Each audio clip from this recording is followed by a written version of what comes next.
પૂનાના famous બટેટાવડા recipe, જેમાં આપણે 2 ingredients એવા ઉમેરવાના છે કે જે તમે ઉમેરી અને બની ગયા બાદ ખાશો ને તો તમે ખુદ પણ નહીં ઓળખી શકો કે શું મેં આ સાચે જ એમાં ઉમેર્યું છે.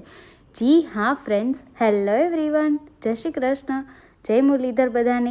સ્વાગત છે તમારું પ્રિયાસ કુકિંગ ચેનલમાં. અને એક વખત આ રીતે બટેટાવડાની રેસીપી તમે બનાવીને ઘરના સભ્યો અથવા મહેમાનને ખવડાવી દીધા ને તો દરેક આ બટેટાવડાના ફેન બની જવાના છીએ. તો બટેટાવડા બનાવવા માટે અહીંયા 6 નંગ છે એ બટેટા લીધેલા છે, જેને મોટી સાઇઝમાં સમારીને તૈયાર કરી લઈએ. તો આ રીતે બટેટા સમારાઈ જાય ત્યારબાદ એને કુકરમાં ટ્રાન્સફર કરી લેશું. અને ટ્રાન્સફર કર્યા બાદ બટેટાને એમાં સ્વાદ અનુસાર નમક ઉમેરી અને જરૂર મુજબનું પાણી ઉમેરી અને બટેટાને બાફીને તૈયાર કરી લેશું. તો મેં અહીંયા 2 ગ્લાસ પાણી ઉમેર્યું છે. હવે ઢાંકણ ઢાંકી અને બટેટા બફાવા માટે મૂકી દઈએ. બટેટા બફાય છે ત્યાં સુધીમાં ખીરું આપણે બનાવીને તૈયાર કરી લઈએ. તો ખીરું બનાવવા માટે મેં અહીંયા ટોટલ 1.5 કપ ચણાનો લોટ લીધેલો છે. તો સૌથી પહેલાં એને ચાળી લઈએ.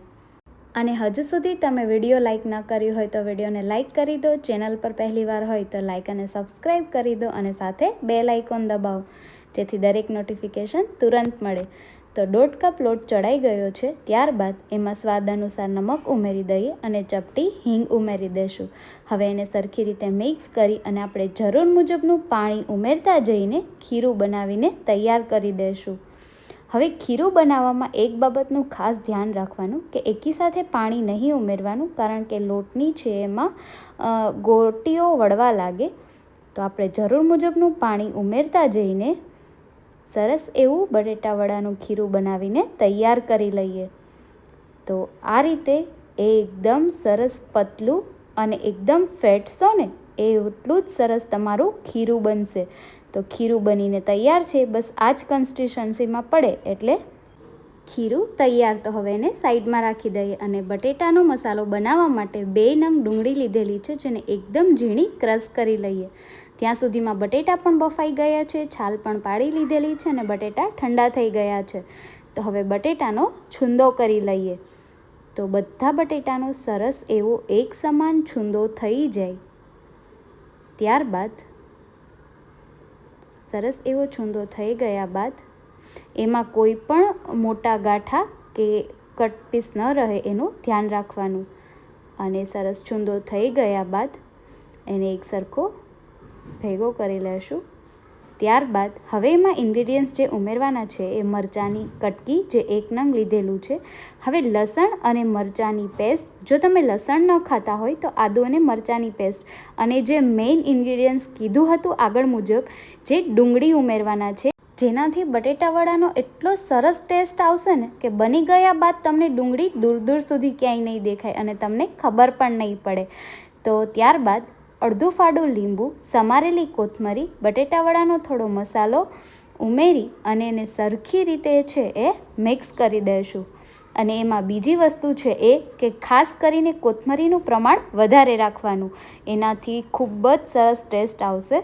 ત્યારબાદ છૂંદો તૈયાર થઈ જાય ત્યારબાદ ઉપરથી લાલ મરચું પાવડર ઉમેરીશું, જે તમારી તીખાસ મુજબ. તો સરસ એવો ખાટા મીઠો સ્વાદિષ્ટ પુણેનો ફેમસ બટેટાવડાનો મસાલો તૈયાર છે. તો હવે એને એક સરખા માપ સાઇઝમાં આપણે બોલ્સ બનાવીને તૈયાર કરી લઈએ. તો મેં એક સમાન બધા બોલ્સ બનાવીને તૈયાર કરી લીધેલા છે. હવે બની ગયેલા ખીરાને આપણે જ્યારે બટેટાવડા તળવાના હોય ત્યારે એમાં 3 ચમચી તેલ ઉમેરી દેવું, એટલે એ લોટ છે એ આપસમાં ચીપકશે નહીં અને બટેટાવડા ખૂબ જ સરસ બનશે. ત્યારબાદ બનાવેલા બોલ્સને ખીરામાં ઉમેરી અને એને એમાં સરખી રીતે ડીપ કરી દઈએ. અને બટેટાવડા તળવા માટે તેલ પણ ગરમ થવા માટે મૂકી દીધેલું હતું. તો આ બોલ્સ ઉમેરેલા છે ડીપ થઈ જાય એટલે હવે આપણે એને તળીને તૈયાર કરી લઈએ.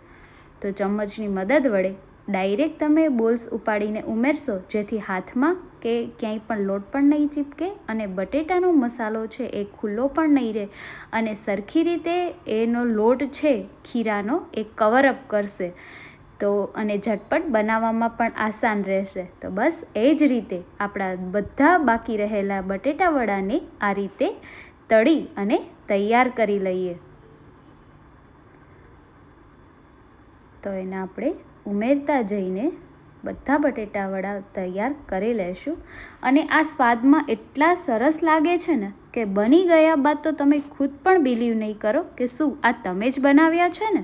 અને જો એક વખત મહેમાનને કે ઘરના સભ્યોને આ રીતે બટેટા વડા બનાવીને ખવડાવી દીધા ને તો તમારા આગળના બટેટા વડાની રેસીપી તમારે ભૂલી જવી પડશે, એટલા આ સરસ બનીને તૈયાર થાય છે. તો શું તમે ક્યારે આ રીતે ટ્રાય કરી હતી? જો ટ્રાય કરી હોય તો મને કમેન્ટ અવશ્ય કરજો. અને જે લોકો મારો વિડીયો પુણેથી જોતા હોય તો મને ખાસ કમેન્ટ કરજો કે આ ક્યાંના ફેમસ છે. જી હા ફ્રેન્ડ્સ, તો તમને આ બટેટા વડાની રેસીપી કેવી લાગી પ્લીઝ કમેન્ટ કરવાનું ચૂકશો નહીં. અને વધુને વધુ લોકોને આ વિડીયો શેર કરો જેથી એ લોકો પણ પરિચિત બને. અને હજુ સુધી વિડીયો લાઇક ન કરી હોય તો લાઇક કરી દો અને ચેનલ પર સબસ્ક્રાઈબ કરી દો. અને હા, ચેનલની વિઝિટ અવશ્ય કરજો.